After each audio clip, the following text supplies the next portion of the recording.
What is good, everyone? Welcome into this edition of the Views from the 573 podcast. Hope you guys are doing well on this Friday as we are doing a little bit something different here as we dive into the NFL offseason a little bit more. Of course, Matt and I, we did our little free agency recap after the first wave. If you haven't yet, go check that out on YouTube, podcast platforms, whatever your preference is. We really dived in deep into a lot of the moves that were made in free agency. And one of the things we didn't touch on was how this is going to affect the draft. So, what we're going to be doing here that's a little bit different, it feels like this has become, it's starting to catch steam, is like flash mocks and like doing these just like, out of the blue. And plus, this is the first time on this feed that we'll be doing any sort of mock drafting until we get a little bit closer to the draft, I imagine, where Matt and I will sit down and we'll do a mock together as we get closer to the actual draft. But for now, we're going to be kind of doing this. And I imagine, I think what we're going to be doing here is doing like the first 14, 16 picks here.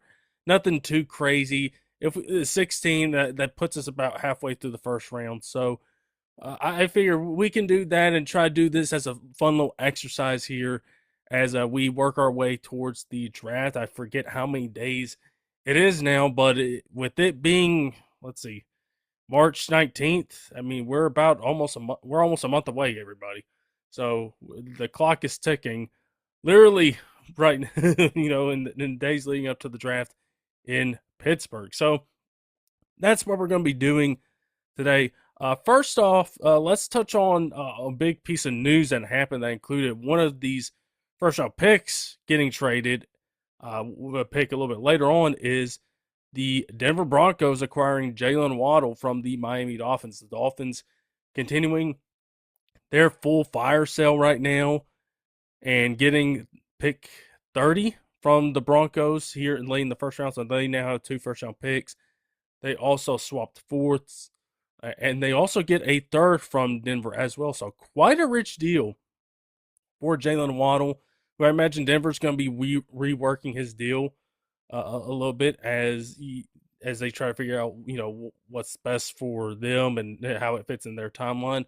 But as far as their timeline, I mean, listen, Denver has been kind of they've been taking care of their own guys, re-signing them, bringing them back, and just have been quiet. It's been quiet until the last few days where I read these talks started to really kind of pick up, and Denver adds Waddle, which gives them an explosive element to their offense for Sean Payton and for Bo Nix to really have fun and play with. As we know, Bo Nix's style, there's a lot of that short game that he has that he really did well at Oregon, has done pretty well in Denver so far in his first couple years. And so now you get a guy in Waddle who excelled at that when you had the best of the Dolphins with the best of Tua, Mike McDaniel, in that whole offensive scheme.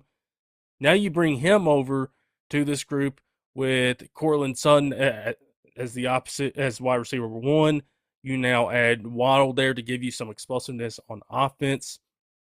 So Denver, they saw an opportunity. They see an opportunity to win now as how the AFC is structured. It's something Matt and I have talked about, is like we feel like those teams like Baltimore, Buffalo, KC, they're going to be coming back. They're going to be on the up and up. So, but Denver's taking a look at the layout, the lay of the land, and saying like, hey, let's go and acquire us a guy that's going to bolster our offense and add a real deep speed element to it that can stretch the field vertically in this offense. So Denver does that. They part with a first and a third, and again they swap fourths. They probably saw this draft in the first, and they're like, you know what, it's fine. You know what, we don't see a player at 30 that we like in particular, so we're gonna get somebody that can help us now. So they get Waddle, add him to the offense, and just make that Denver offense a little bit more scary with that group there. So Miami, on the other hand, of course, their fire sale continues. Pretty much everybody from that Mike McDaniel era offense is gone now. Chan is the only one that's left, and they were getting calls on Chan, but they were saying like, what, we're not going to go that far. We're not going to trade him, so they're not doing that. So for Malik Willis, on the other hand, it's probably like, oh boy, who am I gonna be throwing to? So I imagine that's something that's going to be prioritized as they head into the draft. But I mean, there's a lot of positions on this Miami roster that just desperately need help. I mean, you pick your poison. Corner, edge, offensive line. Receiver now. Just again, pick your poison. You got a lot of different needs, and with this trade, you now have a lot of different ways that you can go in the draft. They now have, counting their picks, they now have 7 picks in the top 100. They got 4 third rounders now that they can go and play with. So there's a lot of flexibility for them there as to what they can do with those picks. Maybe they package a couple of them, go move up, and maybe round 1 or or any of the rounds rather, and just package them and say like, hey, we got extra draft capital. If you want to trade with us, come and let's talk, and we'll give you an extra third or something, and we'll go up and get our guy.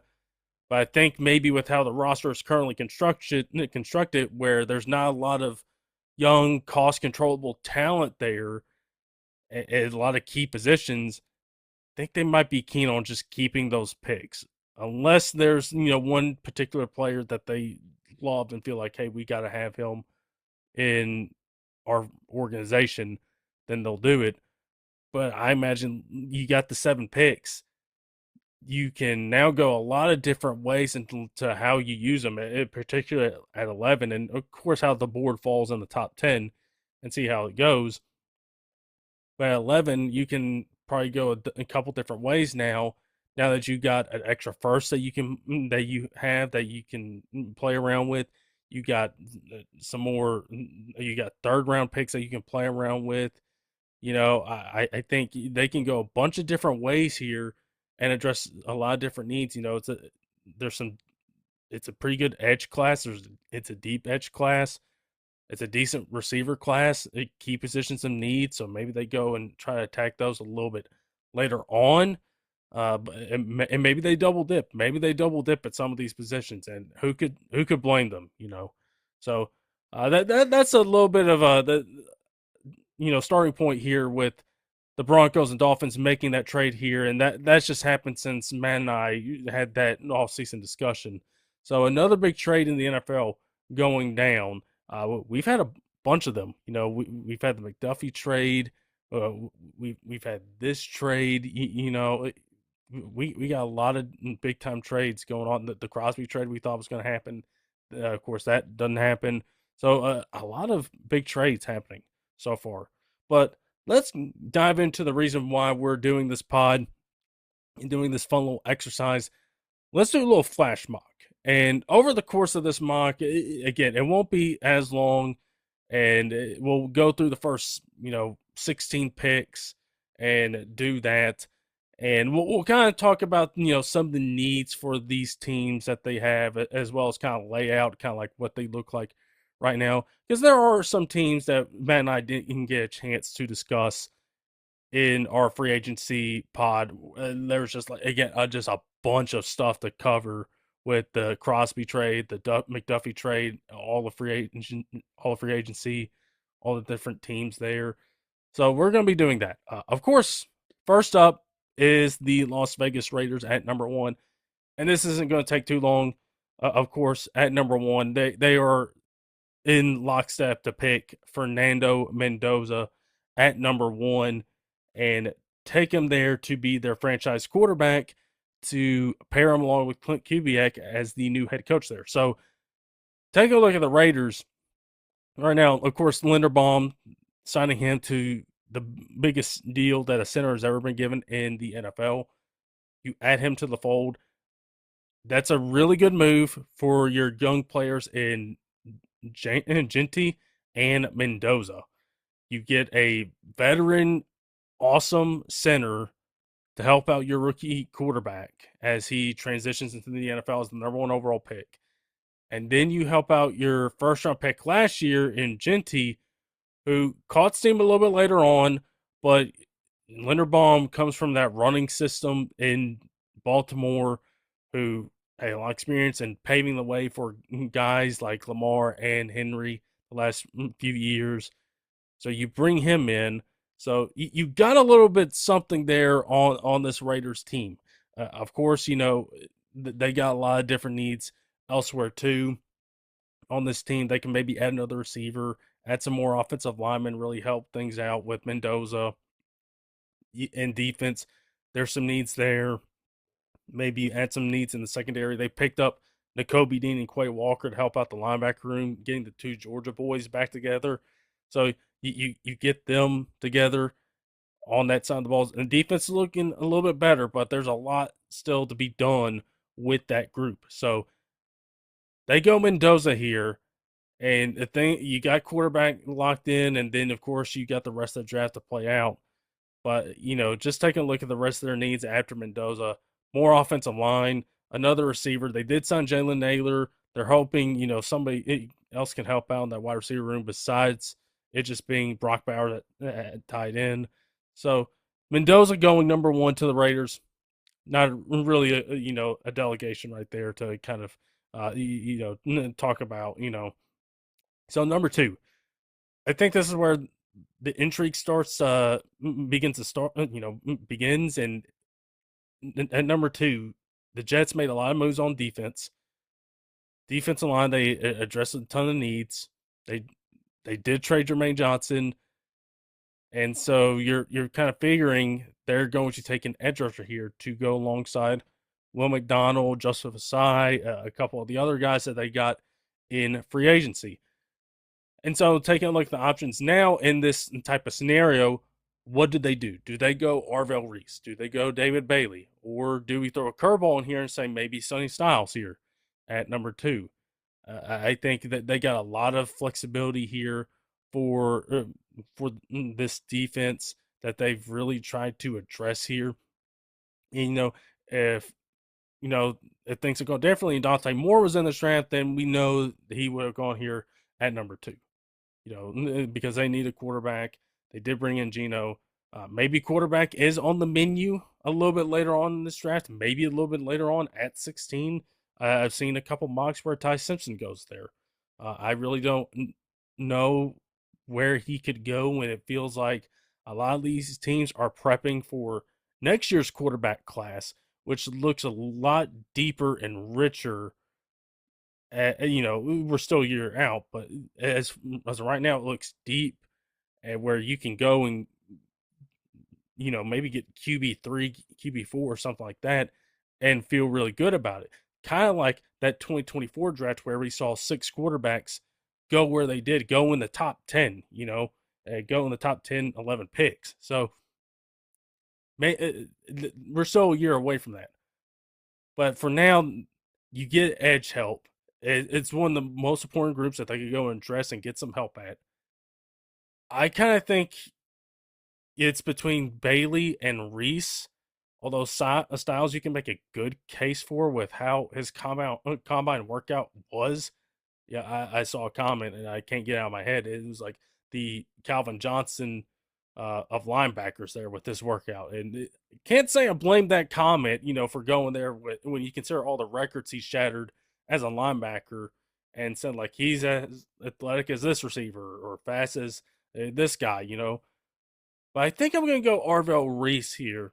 And I think Reese you can put him at off-ball linebacker, you can put him at edge. I think with what the Jets have done, they can put him in a situation where like he's not going to be counted on to be the star pass rusher right away where with the amount of additions they made on that side of the ball. But kind of try to ease him into that role. Again, a lot of people are betting on Reese being the edge rusher. We saw him do a little bit of both at Ohio State. He really came on this year. Back half of the year, he didn't. And so you're really counting on him to to develop those edge rush traits here and become that stud pass rusher that teams covet in the NFL. If you have one, you're you're you're going to be in good hands because you know you have that ace in the hole in your star pass rusher. So Arvell Reese, number 2. So that leaves the Arizona Cardinals here. The Cardinals are interesting here because they could go and stay here or they can go and trade down. But the problem is you need a partner to trade down with. And just kind of taking a look at how the board falls within this draft order, it just feels like, okay, how could this go? Washington, trade up. Well, they only have a first and a third. The Saints, okay, they could also trade up, but they also have other needs elsewhere. Could some team in the teens, try to trade up all the way up? It feels like the Cardinals, they do want to get an offensive tackle, you know, get a guy to slot in at right tackle and just be like, okay, got offensive line figured out. We got our 2 tackles and Paris Johnson and whoever we take. And for our next guy, he's going to be set up because we got these 2 guys as bookend tackles. But the problem is, I don't know if any of these tackles is worth the pick here at 3. And that's the question a lot of people are, asking themselves as draft season rolls on is, are the Cardinals going to take a tackle here at 3 when there's not a tackle that's worth taking at 3? Or are they going to trade down and get some more draft capital, Monty Ossenford, try to get some more capital to help build up this roster for Michael LaFleur and take your tackle then? Or do you take David Bailey, who is still on the board here at 3, and say, we're going to go with the best player on the board. We're going to get some edge help. We're going to get a guy that is considered the best pass rusher, pure pass rusher in the class, has probably the best first step in the class, and can help out, and go with that. Now, to keep in mind, the Cardinals have also gone and gotten themselves a lot of edge help over the course of the last couple years. They signed Josh Sweat to that huge deal in last year's free agency, Darius Robinson, a couple other guys. So they have made moves there. So, but if you have a chance to draft a guy that can be the best pure pass rusher, you might have to take it. So I think in this case, we're not going to be doing any trades. So if they're not able to find a trade partner, do they say, we're going to stick and pick at 3 and take the offense tackle or the edge rusher? And I think in this scenario right here, with how things have set up, if you have no trade down partner and you're absolutely dead set on wanting the tackle here to solidify everything, I think, I think you do it. But I think it's a serious conversation where it's like a 50-50 split probably in that war room. So I'm going with Francis Mauigoa here, the tackle out of Miami, who is probably a sure thing at right tackle as you can have in this class. It's a little bit high. Again, it's a little bit high, but if you're not going to do any trade downs, and we're not, but if they're also not able to find a trade down partner, then maybe you just say, hey, listen, we got a need here, but there's also the idea of, drafting for need over talent here, where it's clear Bailey is the more talented player on the board at the moment, but you take the lesser player because you got a need there. That's always a conversation that comes up in draft times. Is that particular conversation when a team has that problem come up when they're up on the clock? But I got Mauigoa going there 3 in this flash mock. So number 4 to the Titans. What do I see the Titans doing here? There's a couple different ways with how this board has fallen now, where I see 3 possibilities. I see David Bailey, Sonny Styles, and Jeremiah Love. I'll also throw Carnell Tate in there a little bit slightly, but I don't know if I like him here at 4.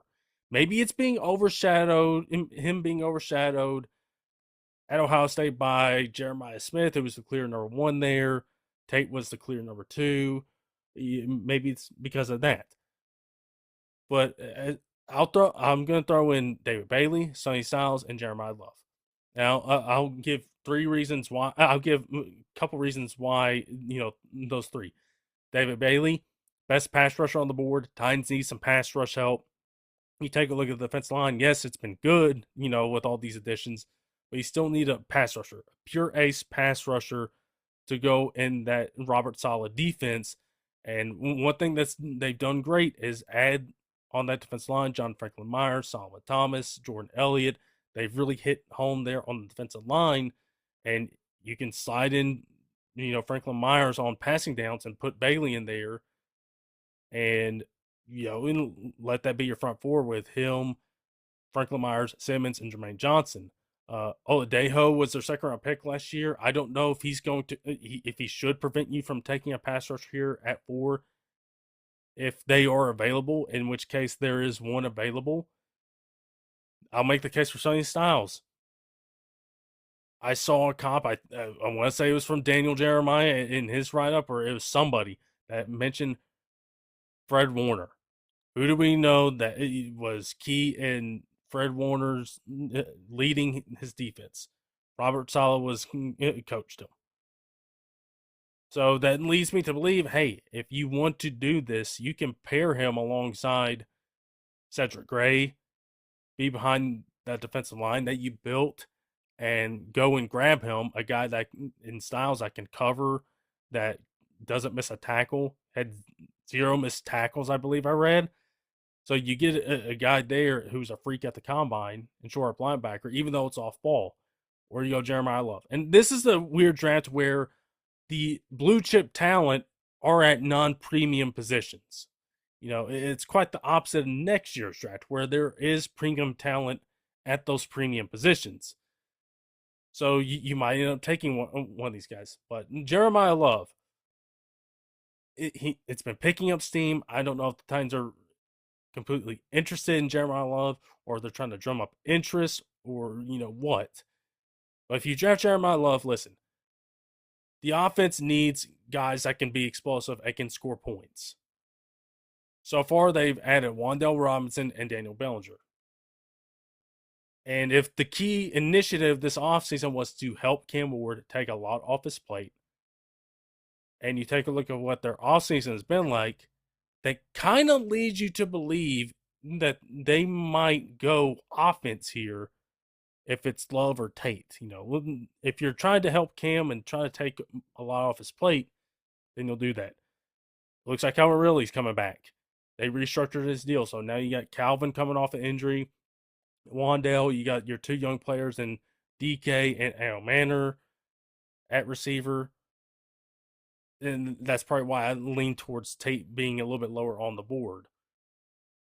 But if you're taking Love, you're getting a guy that can score points, that can help you in the passing game and pass pro, and can slot out and be a wide receiver. He was doing routes at the combine, and he looked really good. So you're getting a true 3-down running back. And I'll say this, the times that the Titans have been awesome, the times they've been good, they've had a great running back leading the way.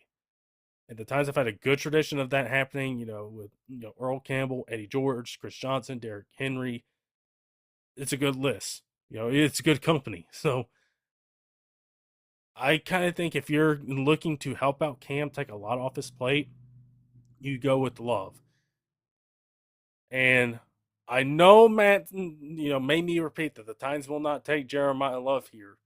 But in this little flash mock, the Titans will take Jeremiah Love here at number 4. So the Giants, who were probably hoping Love would end up falling to them at 5, he's not there.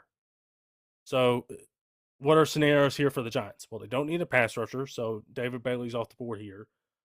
Carnell Tate could be an option, although they have added a couple guys. I don't know if that's going to prevent you from taking Carnell Tate. Sonny Styles, Caleb Downs, I believe, are the three candidates. I think it's the three Ohio State guys. And it's basically like, which Ohio State guy do you want? And also, I guess, which one fits, what John Harbaugh would want. And I kind of lean towards Styles or Downs here. And, a reason for both of them. Styles is a unicorn of a linebacker. Harbaugh had a unicorn of a player and safety in Kyle Hamilton, as Matt has mentioned a couple times. Their best pass rusher, not what you want, but still, something to take note of. A true unicorn. And also, they just added Tremaine Edmonds, so you would have two 6'5" linebackers back there that'd just be total erasers over the middle of the field. Like, good luck trying to throw over those two guys. Just like long, athletic, can run. It's terrifying for opposing offenses. And then you take a look at Caleb Downs. And again, you talk about the Kyle Hamilton of it all. John Harbaugh loves a good safety. Loves a good safety. And Caleb Downs is a really good safety. One of the best safety prospects we've had come out in some time. And can really help you out a whole lot. Javon Holland, Tyler Newman, you have them. But if you got a chance to take a Caleb Downs, you might not be able to pass it up. And I think that's where I'm going to lean in taking Caleb Downs. I think, if they didn't get Tremaine Edmonds, I think Sonny Styles would probably be the pick here. But I think if you got an opportunity to take Caleb Downs and really try to help that secondary out, then you take it, you bolster your safety room, and you add him, and you can play him anywhere. He's not a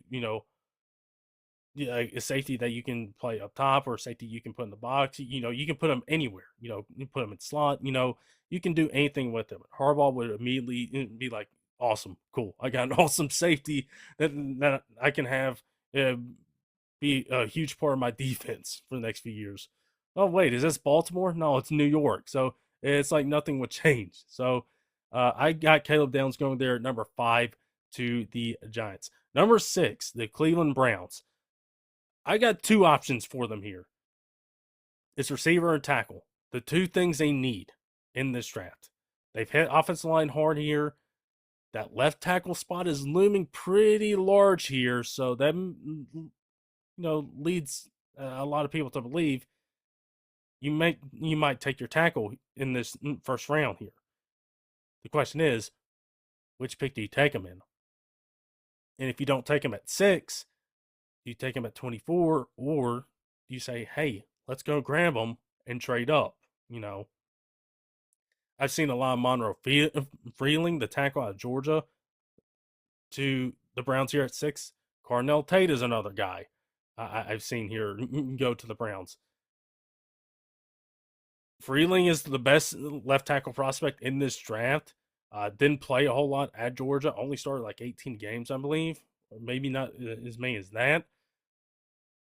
And tested pretty well in parts at the combine, on the on-field testing. From what I've heard in various draft pods and stuff like that, didn't test well, but the other stuff he did really well in. And then you take a look at the Brown situation right here. You don't know if Shadur is your quarterback yet, and if he's not, it would help to have your left tackle in place and not have to worry about that. But it would also help to have a receiver, number 2 or number 1, in place for your next quarterback in Carnell Tate. Now, the one thing I did read, and just reading anything, as we get, with draft time getting a little bit closer, is Monroe Freeling feels like very unlikely to be at number 6, and that I believe that was from Dane Brugler when the Building the Beast podcasts have been going on. So if Freeling isn't the pick here, then who would be the guy? And that would kind of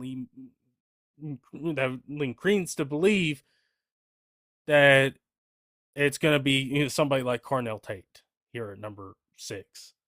And maybe they go try to get their tackle later. Maybe Freeling, they go up and grab him, or maybe Caleb Lomu out of Utah. Maybe you go grab him. Either way, you are risking it with whatever you do here and hoping somebody falls you at 24. But I'm going to go and play it safe with this pick, and I'm going to give the Browns their hometown receiver right here at number 6.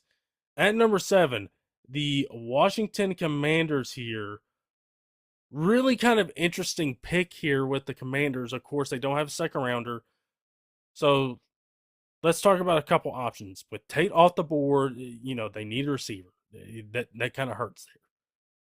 Washington has addressed defense. They've got a couple linebackers in there. They signed Odafe Owe to a huge deal. Clavon Chasen is on their roster for a year.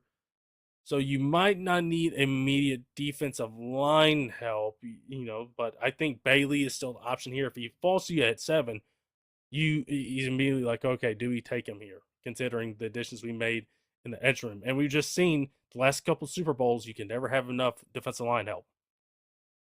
You can never have too many pass rushers on your roster.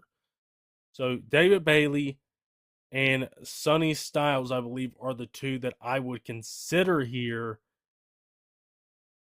And I think in this scenario here, man, this is tough. This is a really tough pick because I think if Chason is on a 1-year deal, and who had a good year in New England last year. Now, if he was on a multi-year deal, then this would not be a tough choice. I'd go Styles here. But I tell you why I kind of lean Bailey over here, at least right now. Although I might end up pulling the trigger on Styles, is if you don't resign Chase on, well then David Bailey just slides right into a spot next year, and then boom, there you go. You got you got your edge rushers settled in Owe and David Bailey for the next few years. And you just signed Leo Chenal. You have Frankie Louvu. But I don't think any of these guys are going to deter you from taking Sonny Styles either. I am going to pivot. I am going to pivot, just playing around with it in my head. The fact David Bailey's going to fall this far in my mock here, this flash mock, is kind of nuts. But Sonny Styles, I think, can really add something to that linebacker room and really help out. And like Chenal can, go, switch down. And I mean, we saw him with Kansas City lots of times. It's not a guy that's a true linebacker where he's back there behind the defensive line where he can go, on the defensive line and help out. He's a big linebacker, So Styles here, I have him going to the Commanders here. Sure, it's an off-ball linebacker, but it's one of the better off-ball linebacker prospects we've seen in the last few years, at least as far as testing goes. So Sonny Styles to the Commanders at 7. New Orleans, I think in this scenario here, with how the board has fallen, you don't question it. Sure, would you love Cardinal Tate here at number 8? Sure, you would have loved it. You would have loved if he would have fell to you, and you would have had your wide receiver 2 to go with Chris Olave, who Tate might become wide receiver 1 if Olave gets hurt. But in this mock, he's not there. David Bailey is here. You take him. You add a true pass rusher to your defensive line.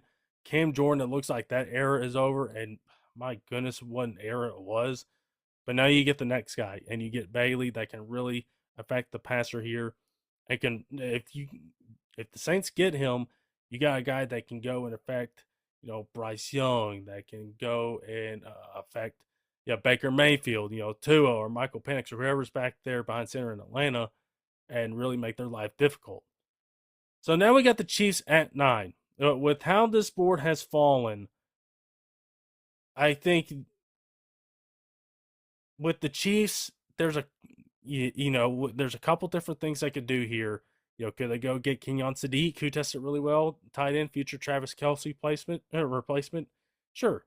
But I think, now that they have 2 first-round picks, you have a little bit more flexibility in what you can do and what positions you want to attack with those picks. And I think with them now, with them picking at 9, you can probably go and get a guy at a position of need, a premium position of need to help you out.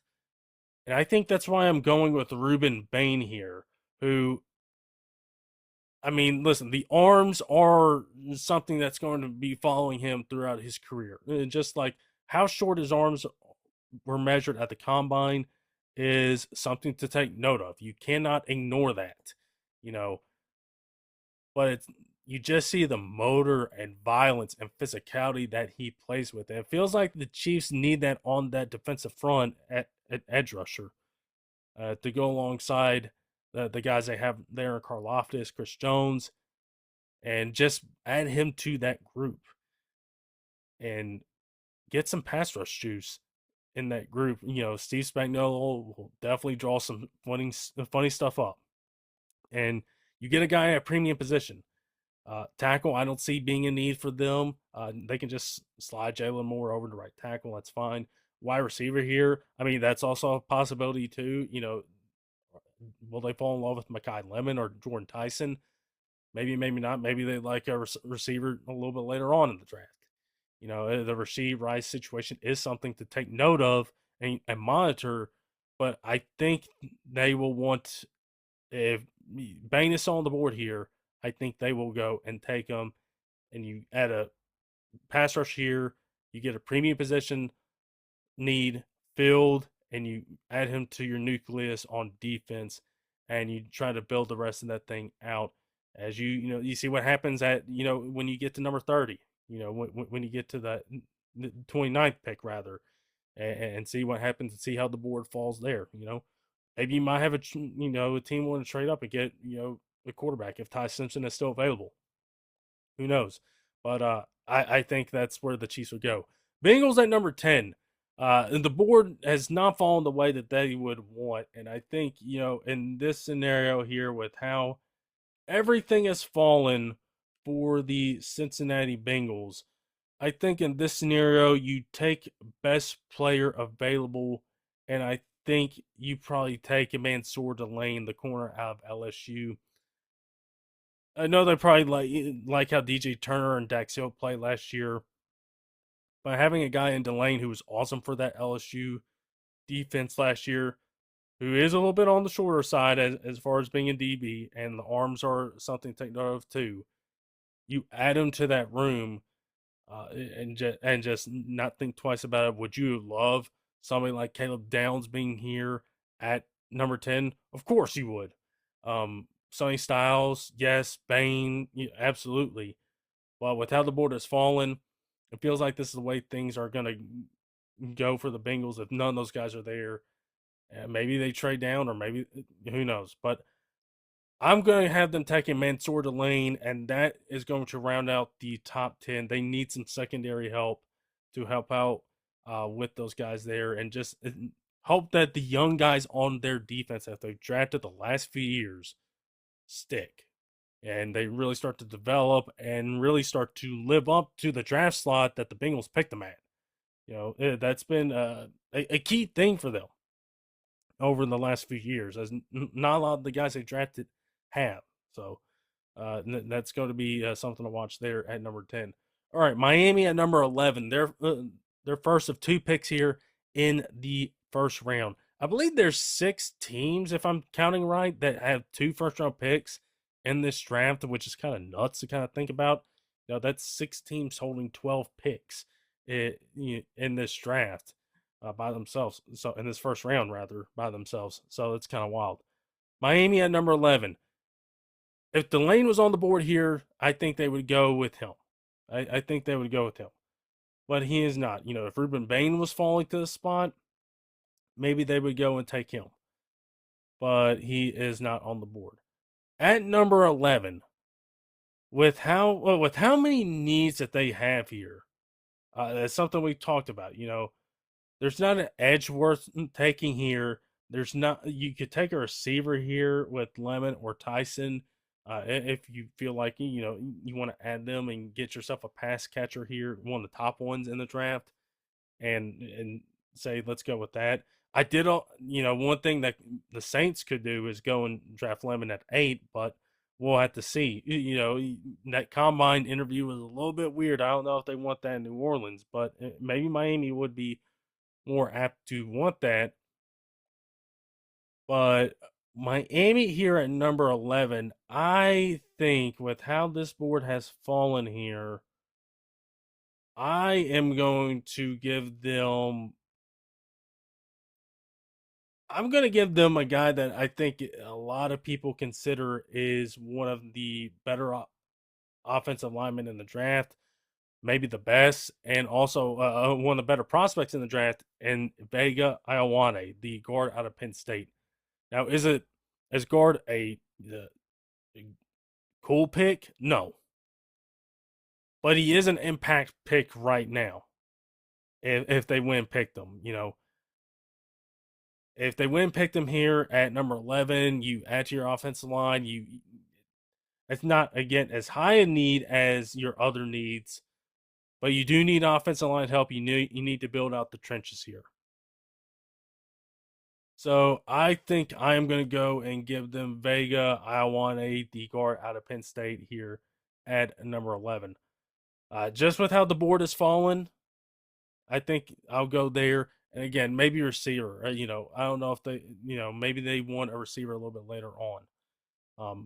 But I'll have them going with Ioane, the guard out of Penn State, who's been a consistent riser, a consistent guy that a lot of people have really liked in the draft process. So I have him going at number 11. Number 12, Dallas. Let's talk about the Cowboys here. They got a couple needs: corner, edge, linebacker. I think corner. If the lane was here, they would go here. Dallas here is another team that has 2 first-round picks. I think they can go a couple different ways. And I think for this pick, secondary is the one. I think you can you can go and get one of the corners and Jermon McCoy, Avion Terrell, or you can go and get a safety like Dylan Thieneman from Oregon, who is a fast riser too, and is a true center field ball hawk type of safety back there. The Cowboys did just sign Jalen Thompson to a multi-year contract, but they still need some help back there at safety. So maybe you go and address it here. I'm going to lead McCoy here, even though the key thing with McCoy is, even though that 2024 tape is really good, he had the ACL injury, you hadn't seen him for a year, hadn't really done any testing in the draft process. What does he look like? How's he feeling? So I got him going to Dallas here. They need some cornerback help badly. They need somebody back there. And if you get the 2024 version of McCoy, everything looks fine, knees good and ready to go, then you take him there. And you say like, okay, we got our QB, CB1 corner, number 1 corner for the next few years. Let's do it. So there's the Cowboys at number 12. We're actually going to only get through one team out of those 6 that's making 2 picks, and that's the Jets at 16. Rams at 13. Rams are a fun little pick here because they keep this pick. They trade 29. So they keep the better of the 2 picks here. And with how things have fallen here, and there's no really clear need for the Rams anymore, now it feels like corner has been kind of addressed with McDuffie and Jalen Watson. Maybe you could go somebody like Spencer Fano or Monroe Freeling, but I think for the Rams here, there's 3 guys I have in mind: Mekhi Lemon, Jordan Tyson, Kenyon Sadiq. Lemon is in that Jason Amon-Ra St. Brown type of mold here. I can play in the slot. It's a little bit on the smaller side, but I think along with these 3 guys are guys that can help the Rams win now. Tyson, bigger receiver, really good receiver, but health has been his main issue over the course of his college career. But when he's played, he's been good. He's been really good. And with Devontae Adams getting a little bit older, you might want to take a look at those two receivers and say, like, okay, you feel like maybe we only have another year left with Devontae. Let's go and get his replacement now, who will be our wide receiver 3 this year. But when Devontae leaves, immediately steps into that wide receiver 2 role, or he has a year of experience in the offense, and boom, you're ready to go. And you got a cheap receiver ready to go.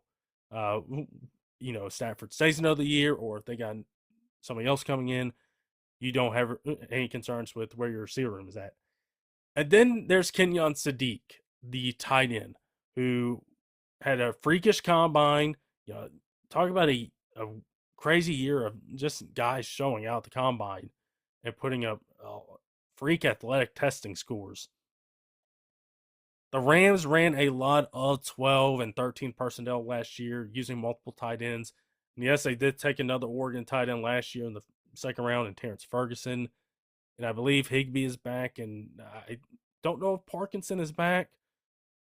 But Sadiq would be a guy that McVay, I think, would be a lot of fun in this Rams offense with how he can run. He's a big body.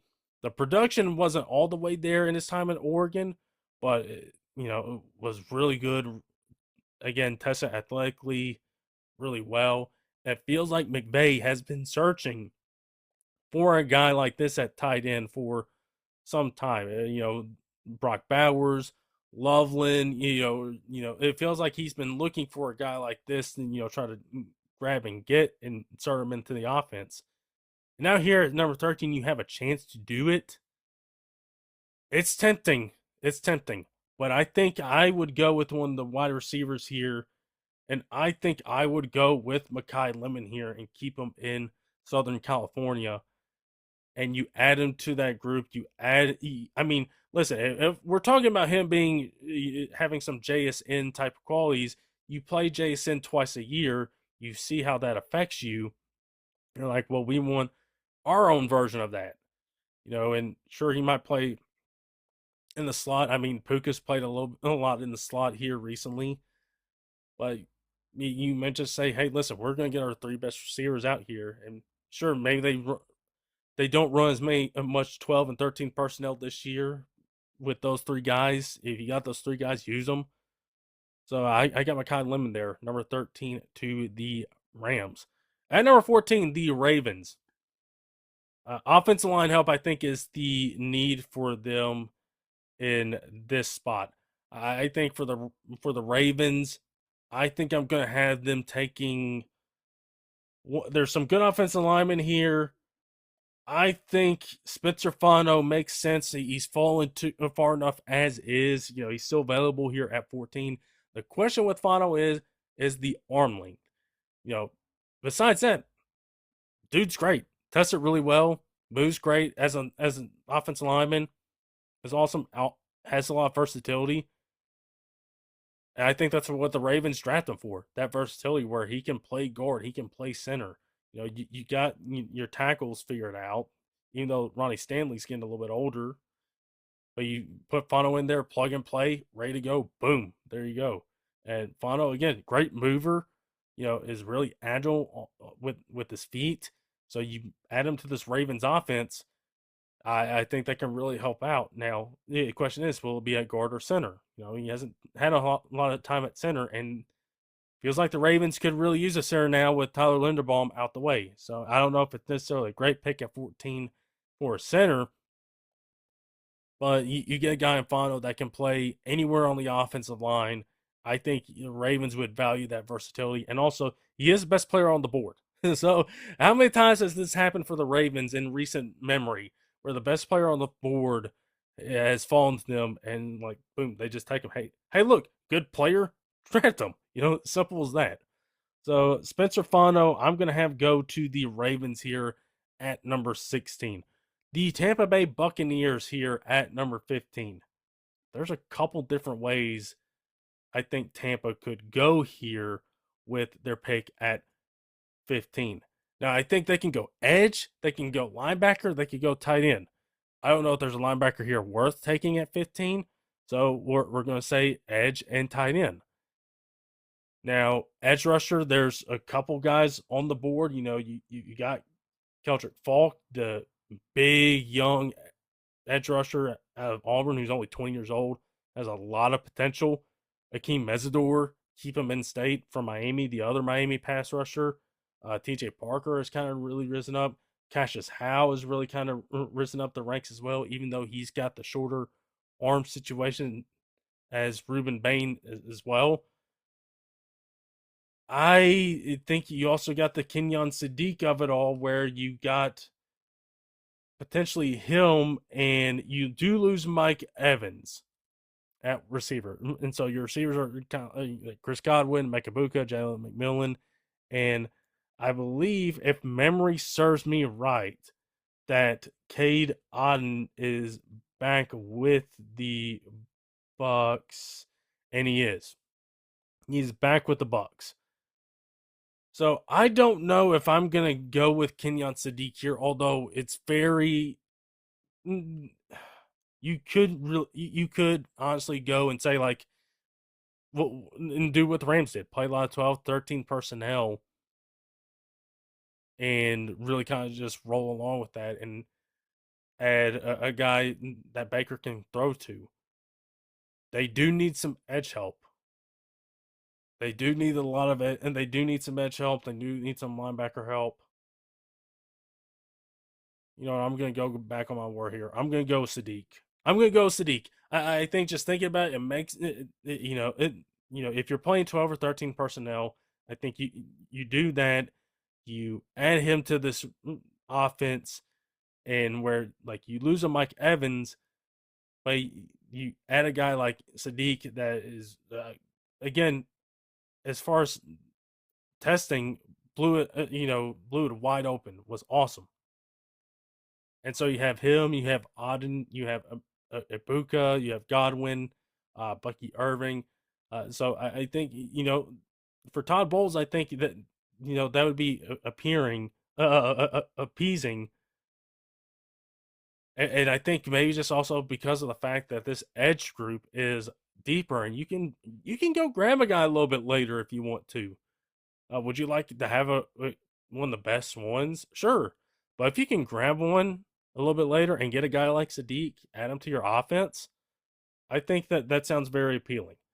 And number 16, I think with how this board has fallen, Jordan Tyson would be the pick here. I think the Jets here at 16 could go a couple different ways. If Tyson wasn't here, maybe they could go trade up and get one of these receivers. Maybe they could stick here. Tyson's gone, and maybe draft like a Omar Cooper, who seems to. It feels like he is rising in the draft process. Maybe if one of those guys isn't there, you can take corner. If McCoy's available at this point, or Avion Terrell, or Ty Simpson, we'll throw him in the mix. But with how this particular flash mock has fallen, Jordan Tyson would be the pick. They need some receiver help opposite of Garrett Wilson badly.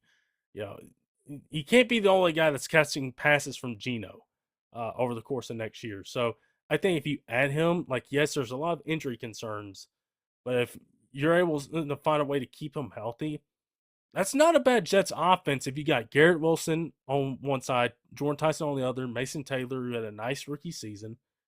You're bringing back Brees Hall. You got a pretty solid offensive line coming back. You got a couple bookend tackles there. It's not bad. It wouldn't be a bad nucleus for Aaron Glenn as he's trying to keep his job intact in year 2. So Jordan Tyson there, number 16 to the Jets. Now, if the board falls this way, the kind of we're not doing the rest of this, but if the board fell this way, Lions run to the podium, take Monroe Freeling if he's still available at this point. You need left tackle help.